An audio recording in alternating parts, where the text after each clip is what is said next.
Welcome back to Online Darts, everyone. We're here down at the Super Series, and Matt's here, so of course we had to get you in. Matt, we spoke about 6 weeks ago, and we were asking when the boom was going to stop. There is no sign of it right now, is there? I don't think it will be at the moment, because he keeps impressing, he keeps doing new things. If Luke Littler would have done the World Championships, and brilliant, you know, we had a good run there, and then gone on to the tour and started getting beaten regular, it wouldn't have been as interesting. It'd have been like, was it a flash in the pan? But we are now starting to open up a big can of worms very early, that people are actually starting to have that discussion of, we never believed there'd be another Phil Taylor in the game, someone who dominated the game, but are we now looking at him?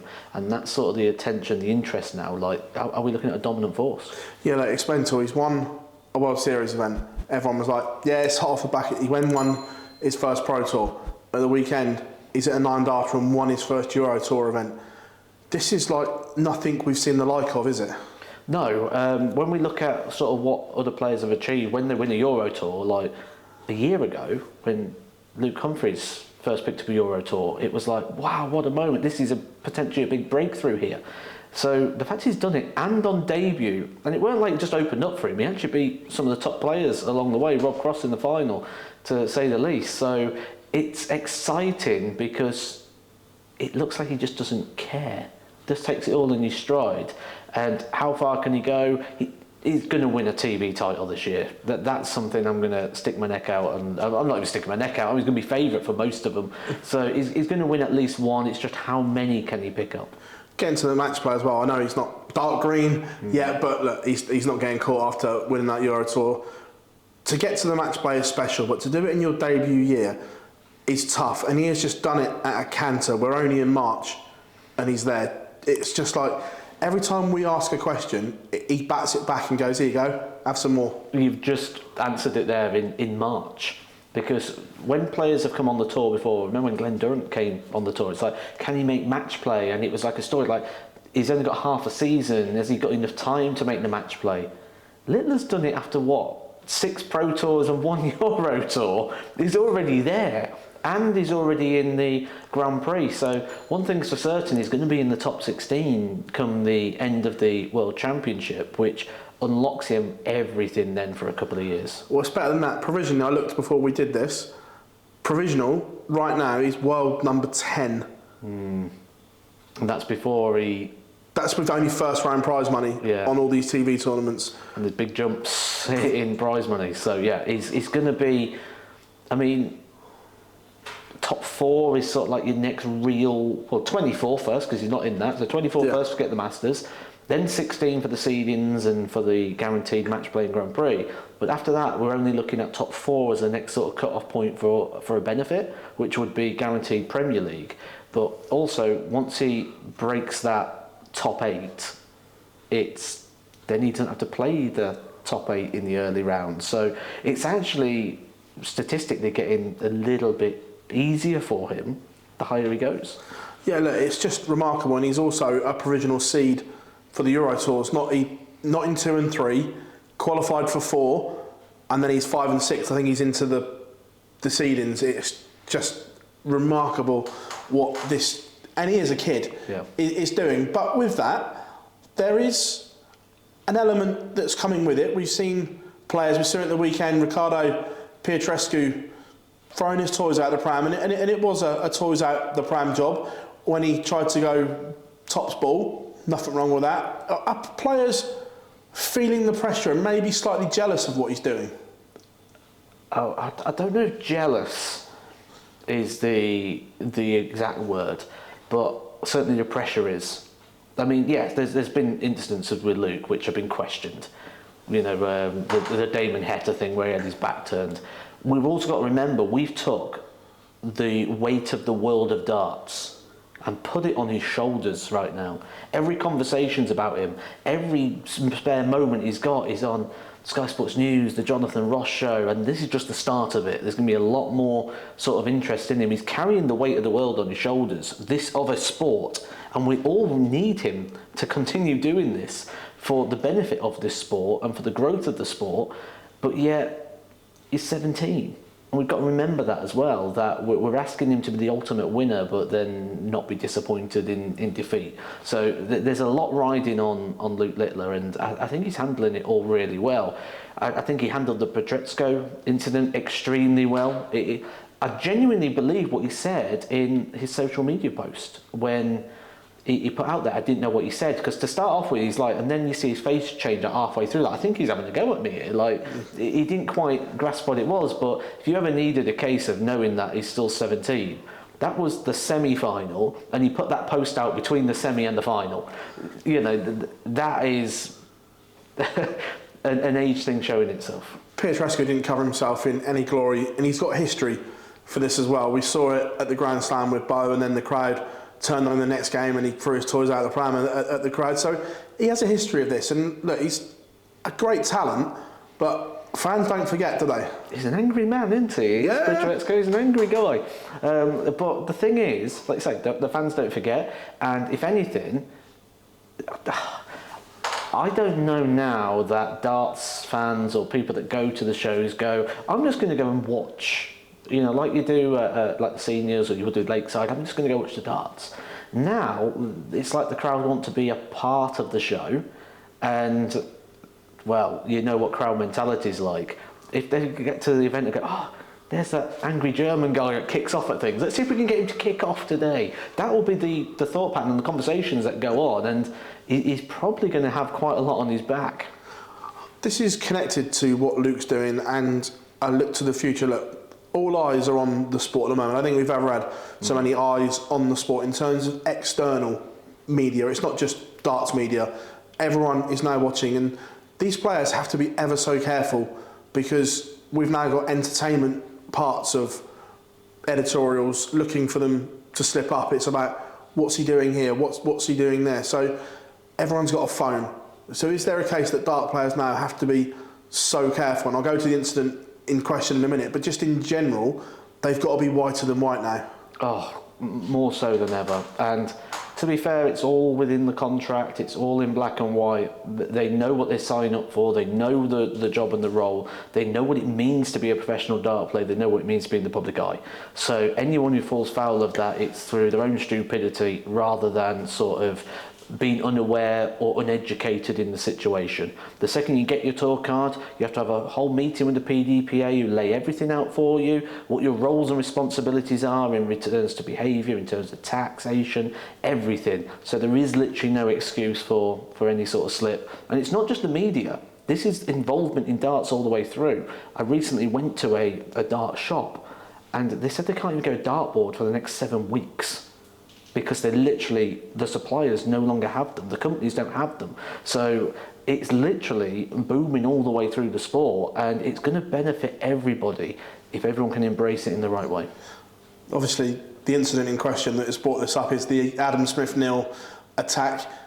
Let's be fair, he's going to get a ban, isn't he? Obviously, you've been in the professional ranks. That is a suspendable offence, isn't it? Punching someone that you're playing. I've seen that video. I saw it sort of like a bit, and I saw before that video. So I've seen like the whole context. I've watched the whole match, so I've seen the whole context of everything when it went on. In a slight defence, I can see the frustration, but under no circumstances is that acceptable what happened in that situation. He should know better. It will be a ban. I think this could be quite a sizable ban because, as you said, the sport is under the microscope at the moment, and I think he may be made an example of. Can they take his tour card off of him, or would it have to be just a suspension? I'm asking this because I've never had a tour card, so I don't know what the wording is. Can they physically go, no, we're not having this, we're having your tour card back, or is it just, is a ban, done?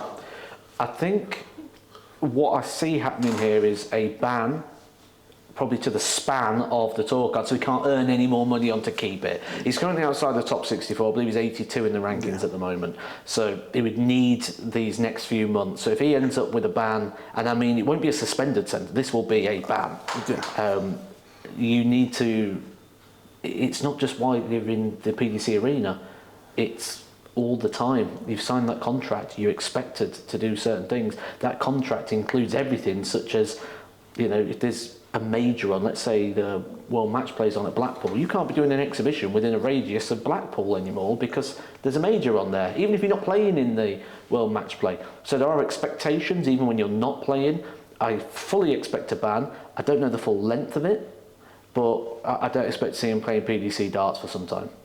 Also, on that different not as thing, but there was videos of obviously Leighton Bennett come out as well, on a very similar career path to Luke, that two teenage prodigies, I don't want to put them in the same boat, but we're looking at one doing everything right and then one doing everything wrong and almost pressing that self-destruct button. It's just a case of trying to educate players as well, because again, those videos, although he's not punched someone, are completely wrong for the image the sport wants. There's an area where we go, education is vital, media training is vital. There are a lot of things. There's also common sense.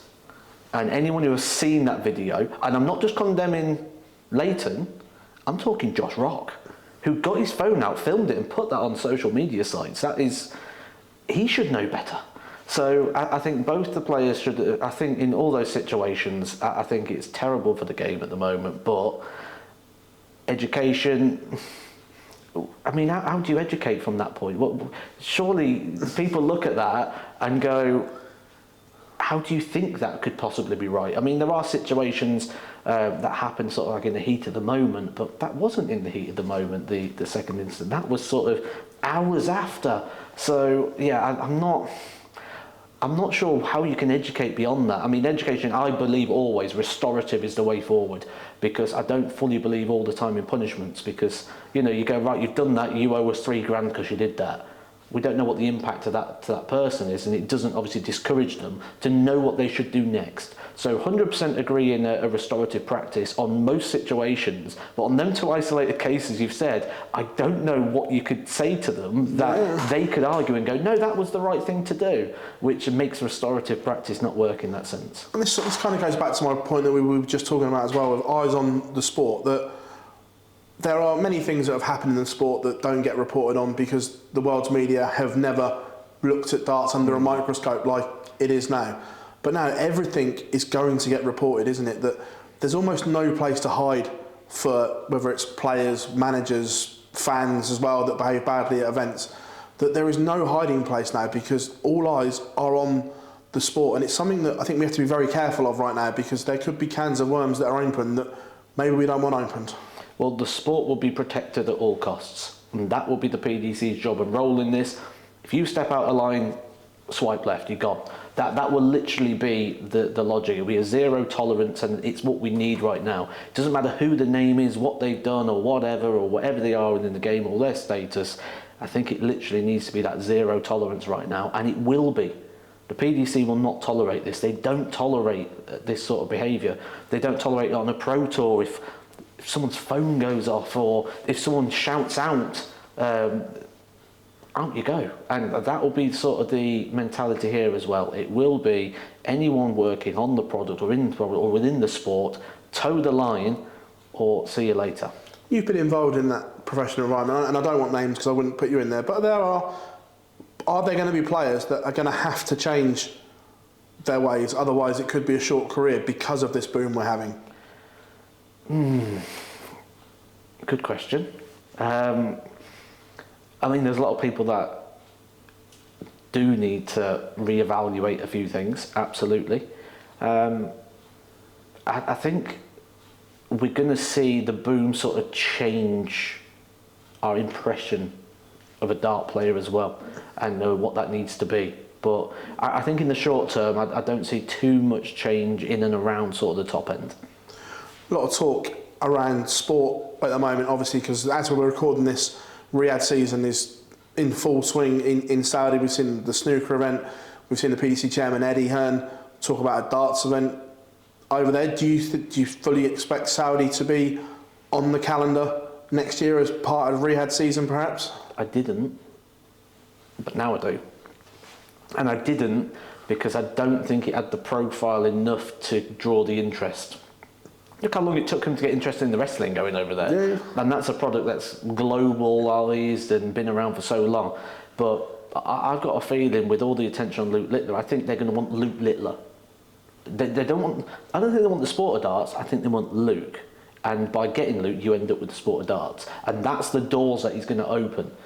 Because actually, if you look at like when the wrestling went over there, it wasn't just we want the wrestling. It was right. We want the wrestling, and we want Goldberg to be on. We want Shawn Michaels to be on. We want Triple H to be on. We want the Undertaker. They wanted the old stars and the recognisable faces, and that sort of opened the door for all the other guys to sort of come in. I think Luke's going to do that, whether it is with the Saudi Arabia or whatever it is. I think Luke's going to open some doors where people want Luke, and they end up getting darts.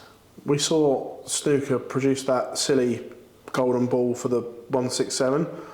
If we end up going to Saudi and they want something for Riyadh season, will we see some kind of change, novelty, value added to the sport like the 167?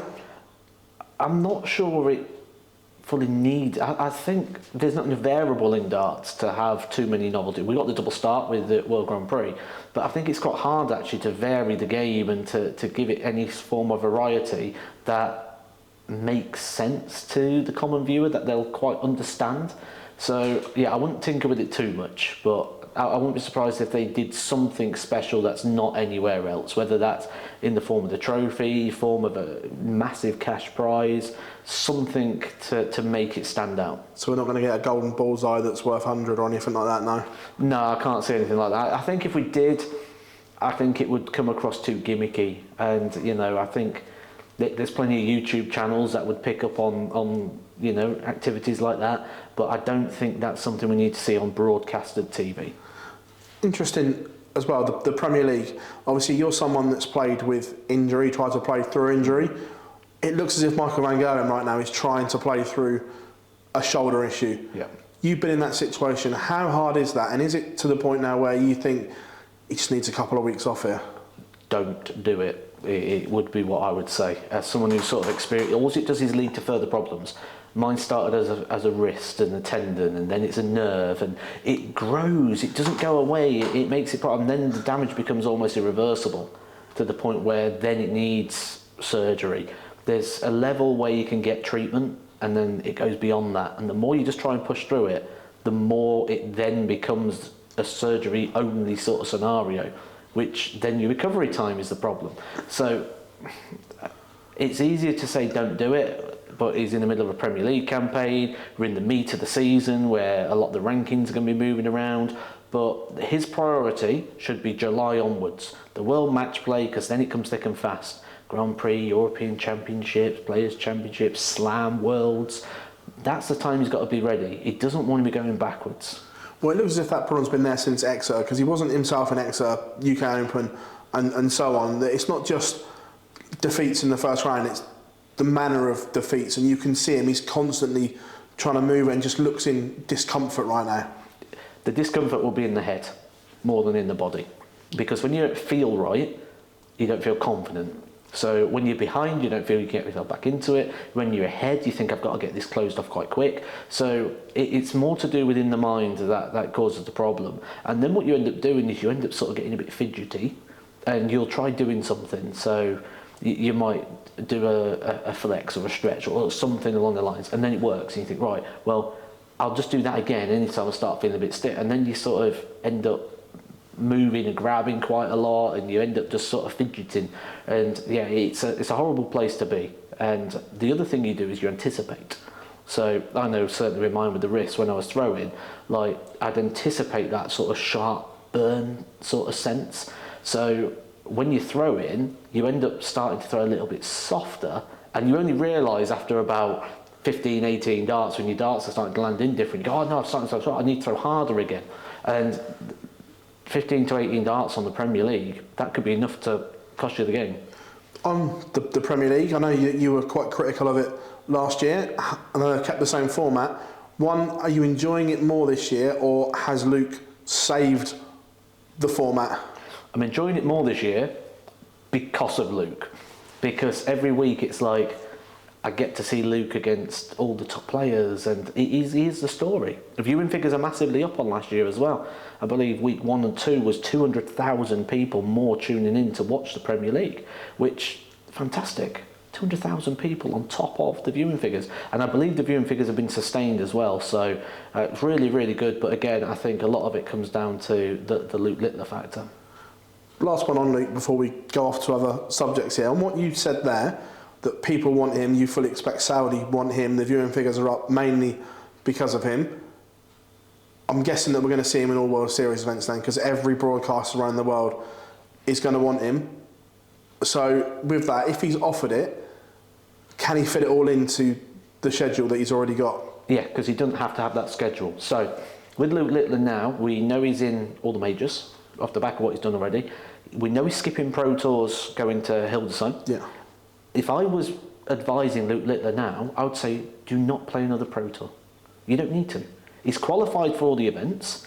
From those events, he'll go into the top 16, so he won't rely on the Pro Tour Order of Merit. He can focus then on the Premier League, those TV events, getting into the World Series, which no doubt he's going to be in, and all the major events. He can pick and choose maybe a few Pro Tours to play in, but he doesn't need to play them anymore. And we've seen it doesn't always suit his game. He's been losing a few of those with averages much lower to players you'd expect him to be based on what he's doing right now. So he doesn't need that negativity. Stay away from those. And then the other thing, in 2 years' time, when he starts defending money again and money starts coming off, he's not played any of the Pro Tours. So he's actually got free opportunity there to pick up prize money that he doesn't pick up this year. So in 2 years' time, it'll actually become easier to defend it because he'll have more tournaments. So I'd take a tactical ploy here, and I'd say stay away from the Pro Tours. Do the Euro Tours, do the World Series, Premier League, all those, but maybe just can the Pro Tours. Off the back of the UK Open, another fabulous tournament in Minehead, but it ended up being quite a controversial final that Dimitri van den Bergh won. The fans certainly turned on him. That was evident. First of all, you've been a player, and I fully appreciate and respect he hasn't broken any rules. He hasn't done anything wrong in terms of the law book. Yeah. But did he cross the line in terms of gamesmanship and knew what he was doing? As a player, I wouldn't have liked it. As a fan watching it, I didn't like it. As a pundit or darts analysis, I can't criticise it. So that's where it becomes tricky. Yeah. Because when you look at it, you go, yeah, he hasn't done anything wrong, such as the breaking of the rules. The referee never had a word or got involved, and the referee is obviously the first point of call in that situation. My personal opinion is I didn't like it, but can I analyse it in any way that I can say it was wrong? Then am I leaking my personal opinion into a situation which... So it's very tricky. It's very tricky. That's why I say it's a grey area, because Yeah. he's done nothing wrong Yeah. but we've seen other players do it in the past and know exactly what they're doing, and it just felt like it was close to the line, shall we say. Oh, me, I don't like it. I don't like it. It was hideous to watch. I would have hated stood behind it. I thought Luke Humphries handled it extremely well, both on stage and off. But yeah, trying to answer it as a darts professional or as a pundit's head, it's hard to sit there and go he did something wrong. But personally, hated it. The crowd turned on him. That was evident that they weren't happy, and they let him know. When the fans turn on you, it's hard to get that back. And when you've got invite tournaments coming up, and Dimitri's played in the World Series before, he's played in the Premier League before, and when you're not a fan's favourite all of a sudden, that makes a selection even harder if you're not in the top four. The beauty he's got is the next big event's the World Match Play.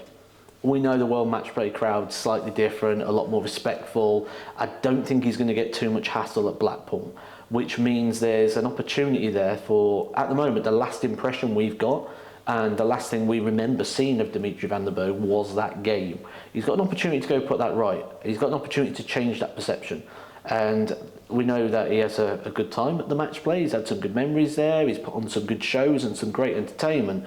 So it wouldn't surprise me if he gets a chance here to sort of try and put that right there. I don't think he's going to get the negative reaction at Blackpool. But if he carries on playing in that slow manner and taking excess time, this is an issue, isn't it, going forward? It is, but again, I think it's quite subjective because there'll be people out there that will argue the other side of it and go, but he's a winner. He's winning right now. He won the title. So I'm sure everyone who left the UK Open, left Minehead, I think there was one person who really didn't care, and that was the guy who had all the money in the bank and that 100%, amazing trophy. So I think whenever he's winning, it'll be okay. I think it'll probably become something when he's not winning that people will be like, you're not winning because of that. Just picking this one back up because we had the recording schedule was about to hit. All in all, the UK Open, what did you make of the tournament as a fan watching at home? I love it. The UK Open for me is probably the best tournament on the calendar. Absolutely love it. Played in it 10 times, and I think before I played in it, I always watched it like I want to play in it, and I never watched it as a fan. And then I played in it 10 times, and now I look at it as a fan because at the moment I've got no ambition to go play in it ever again. So I look at it and I think, I can sit back and enjoy this now, and it's great to see all the stories, and you're looking for that underdog story coming through, which always seems to happen.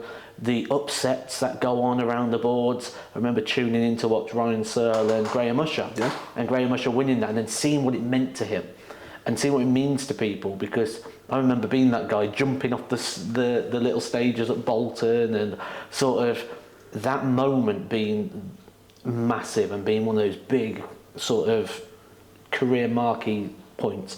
So I love watching the UK Open. I think it's a great event. I love the fact it's only once a year.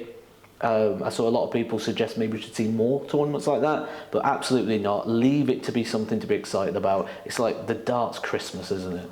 I don't know how it came across on TV, but the Friday afternoon, at times, the main arena was actually half empty, and the atmosphere upstairs in boards 3 to 8 is something that I've never seen like that. It was electric. You were literally 2/3 of the way back trying to peer over people. It was the busiest the multi-board room has ever been, and it was just electric. That's the UK Open. The UK Open, certainly in the early stages, isn't about the big stage or the big arena. It's not about that. That room upstairs, that's the UK Open. That's what we want to see. I would love to see all the boards go back in one room again, which actually there is space for that in there, but then you're reducing the crowd size and you can't fill the arena up on the Sunday, and so I see the issues that it causes. I love the fact that stage 2 now has its own room and you can sort of alternate and go into that sort of environment.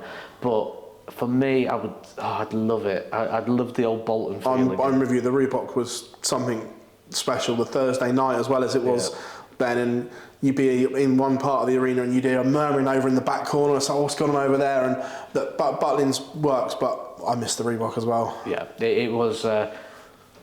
I've never been, let's say, to the arenas as a supporter. I've always gone as a player. Player's perspective, certainly stood up there on that balcony at Bolton. You'd look over and you'd see all the games going on. And I remember my first one in 2011, and I'm out on one of the outer boards, and Adrian Lewis is playing Terry Jenkins on the stage, and I'm like, this is just bonkers, like, because normally I'm used to going to arenas and watching the darts, and I'm thinking, I'm stood at the back of the stage, I'm watching this game of darts while I'm trying to play in the same arena. It was such an environment that will never be replicated again, unfortunately.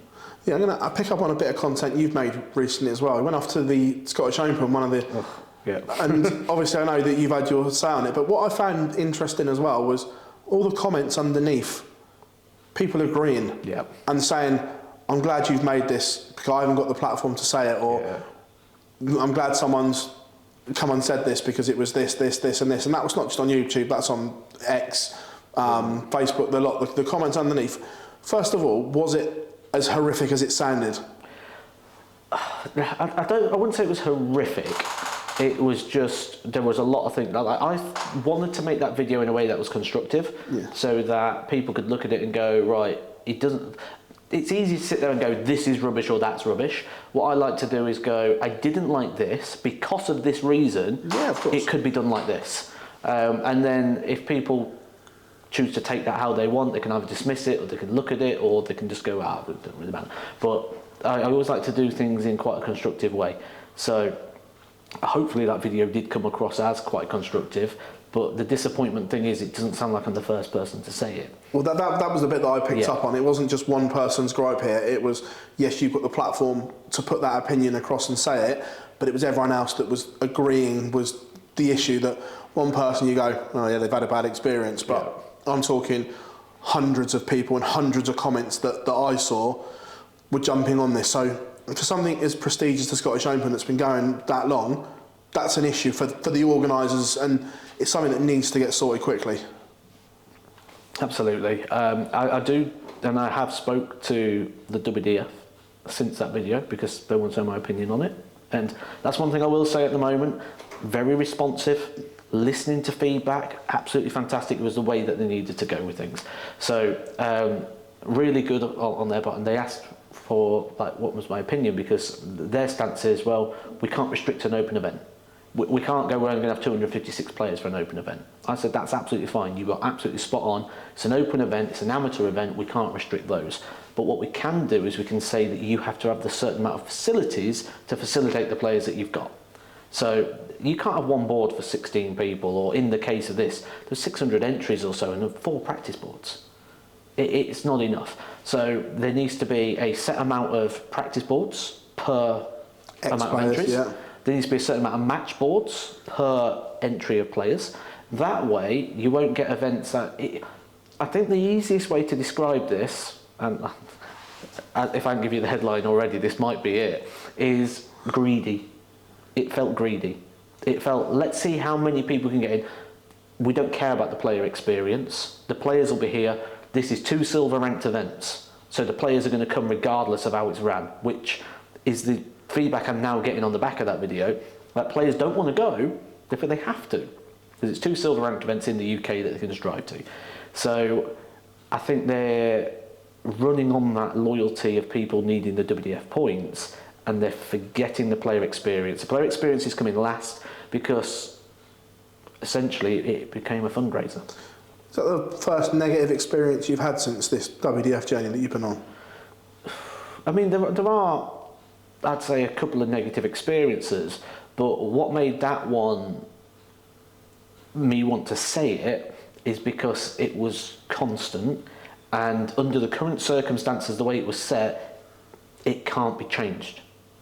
It can't be changed in that venue with them boards, with it was what it was, and it will be that way again unless things change. So part of me wanting to put that across in that vlog was because they have to look at adapting things and staggering things or changing things to put things in. There is a way of doing it. Even if they can't change the venue or the facilities, there's a way of even doing it then, but it takes a little bit of creativity.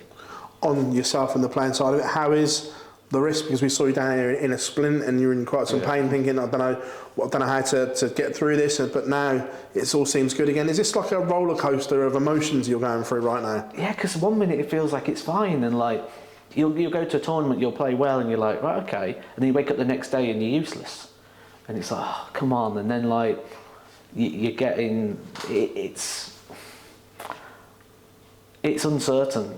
It really is, and I've always said, like, I want to do Lakeside, I really do.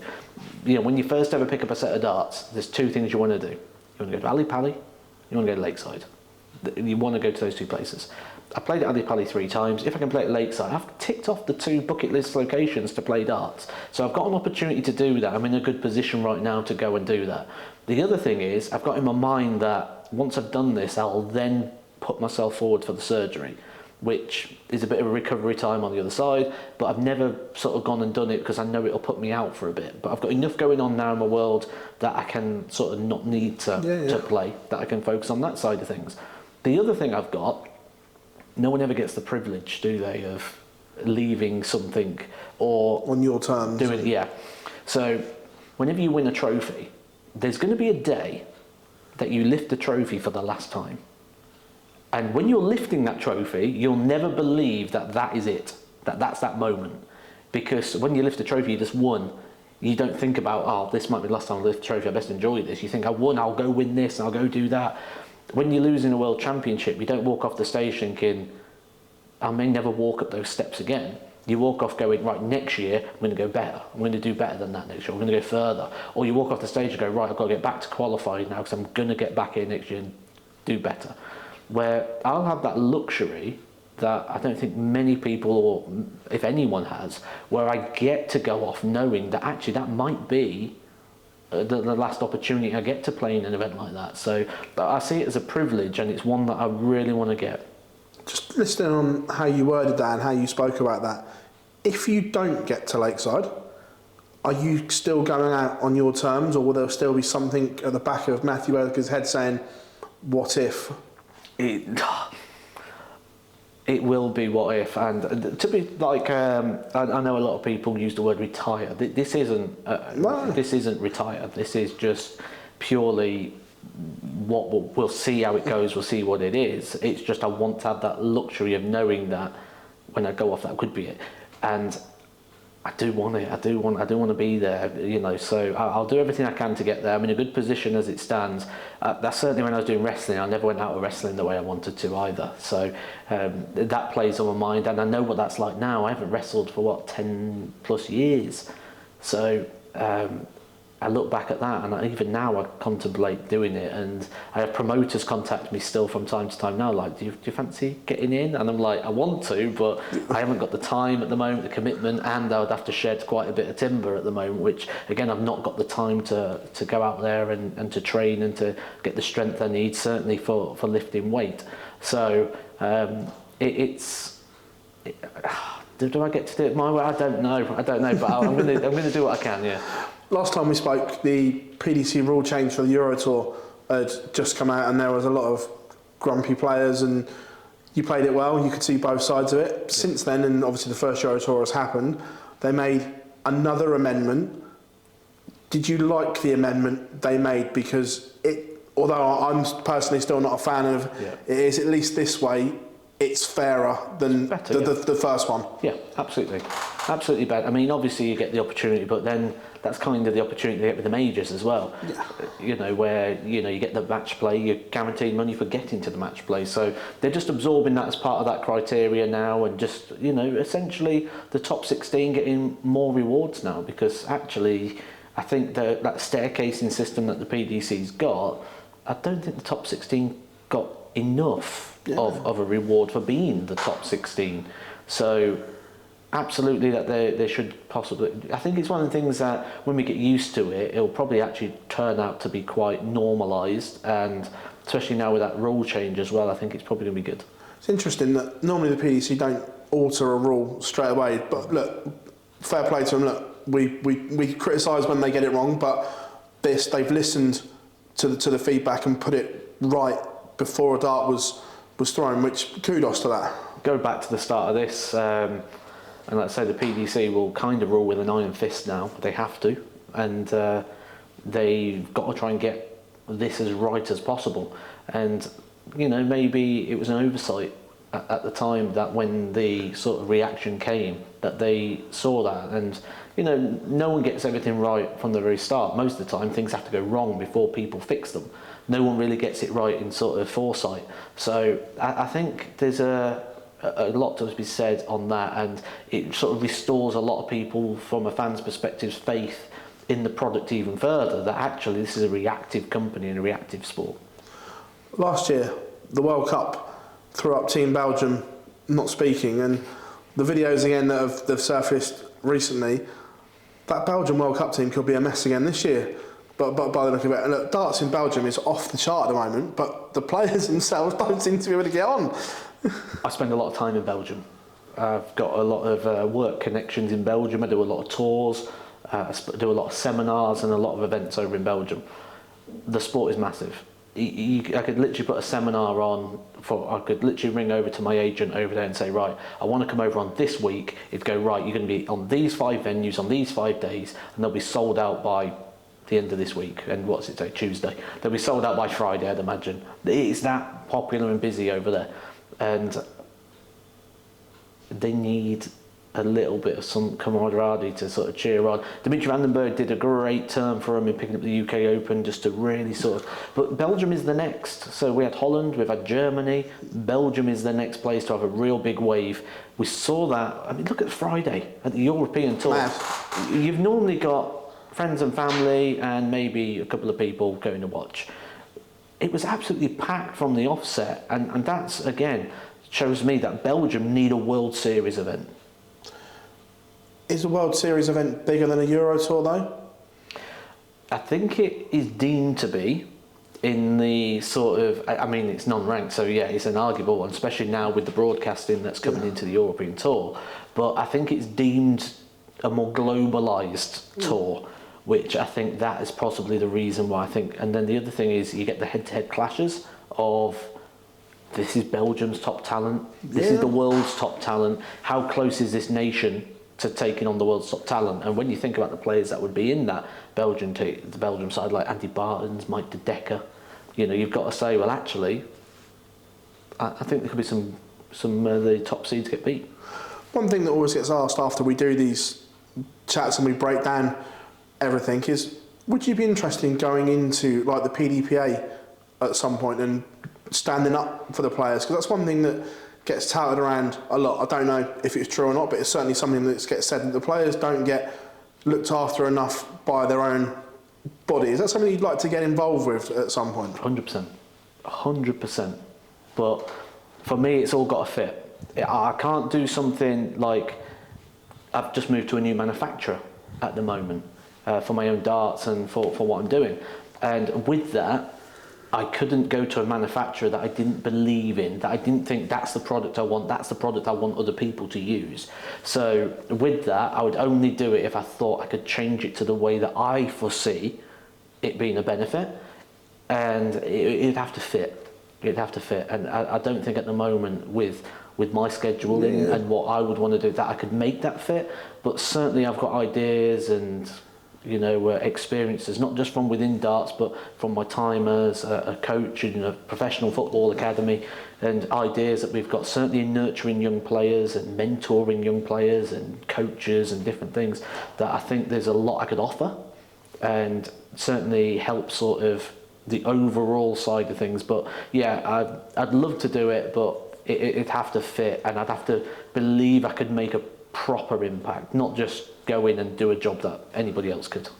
I'd love to see you and Vincent in those board meetings together against everyone else, yeah? It'd be interesting. It would be interesting.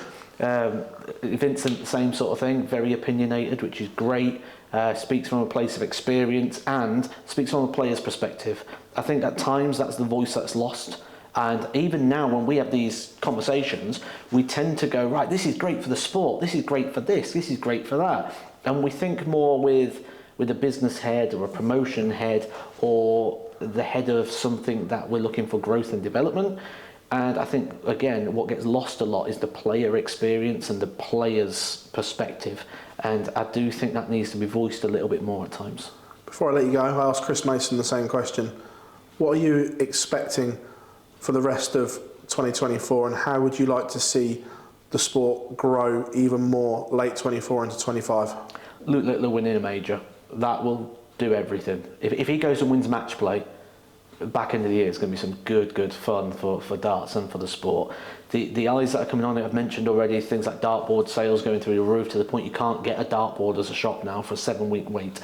So it's all going nice in that direction. The main thing now is, I wouldn't even look at growth. That isn't what I would focus on right now. We've had growth. The main thing now is sustainability. We've got engagement, how do we retain it? And again, this goes back to sort of what I was saying about the time when I was sort of working in coaching and businesses and things that we've done, certainly within that industry. It was right, we've got all these people, we've got all these players, we've got all this engagement. Now, how do we keep them turning up? How do we keep people tuning into darts? How do we make people watch? And I think there just needs to be some clear, definitive steps in place for that, but also a strategy, a retention strategy, not a growth. I think growth's been done. It will naturally, organically do that, but what we don't want is to go, right, okay, viewing figures have gone up, and now they're slowly coming back down again. So probably beyond my pay grade to figure that out, but there's plenty of people that can. Just on what you said there, strategy, it made me think of something that gets spoken about a lot, and we touched on it there with the World Series and Euro Tour. Would you like to see a definitive structure in tournaments as well? A bit like tennis, where you've got, these are your 4 majors, Grand Slams, like in golf, whatever you want to call them, where in darts, everything just kind of gets, bleh, it's a TV tournament. We know them. As fans, we know them, but they're not promoted in that way. And we watch wrestling. You know, SummerSlam, Survivor Series, Royal Rumble, WrestleMania. Yeah. They're your 4. Yeah. And then everything in between. Doesn't matter, oh, this is a triple main event card. No, it's not. It's not SummerSlam. Yeah, I'll wait till SummerSlam. I don't want to watch a triple main event card. I'll watch SummerSlam. And the same with WrestleMania, isn't it? You know, you get all these build-ups to it. Oh, it's the elimination chamber. No. That's WrestleMania. That's the big one. Yeah, it's great. You've gone in an arena in Australia, or you've done an arena in the UK, and it feels big, but it's still not WrestleMania. And we know what they are, but there's not that sort of clear, definitive sort of promoted in the same sort of way. I think I remember. This is going to sound awful, isn't it? Luke Littler lost to Luke Humphries in the World Championship final. Yeah. He then beat him in a World Series event. And that part of my point that... The reaction then turned around and went, he's got some revenge. This is what I mean, that Bahrain was put on a... Hang on a minute, it's a World Series event. That ain't revenge. That's part of the conflict we've got here, that, again, just structure. I lost to Robert Thornton in the 2013 UK Open. I lost 9-7, I believe it was. I think I was like 7-5 up. He was the defending champion. He was in the Premier League. It was a massive, massive scalp for me if I could have got over the line and won that match. I lost it 9-7. For years, I had Robert Thornton, because the UK Open programme was him stood with a trophy. I had that in my suitcase. Every time I opened it, I saw Robert Thornton with the UK Open trophy. And I said, I'll take that out when I feel satisfied with it. I beat him on a Pro Tour 6-1, I beat him again 6-2, and I beat him so many times, but they're on Pro Tours. And to me, that didn't justify what he beat me at the UK Open, because the level and the difference between the two was so off that I'd never felt justice in beating him in those events, even by heavy scorelines. So when it's presented in the way of how he's got his Open because he beat him in the World Series, it didn't quite match up. So I'd just like to see a bit more parity on that. What is your top 4 then? Are you one that has the Premier League in or out? No, I think there's 3. It's the Match Play, the Grand Prix and the Worlds. I think they're the 3 pinnacles of the sport. Interesting. Matt, absolute pleasure talking to you as always, and thank you very much for your time, buddy. No problems.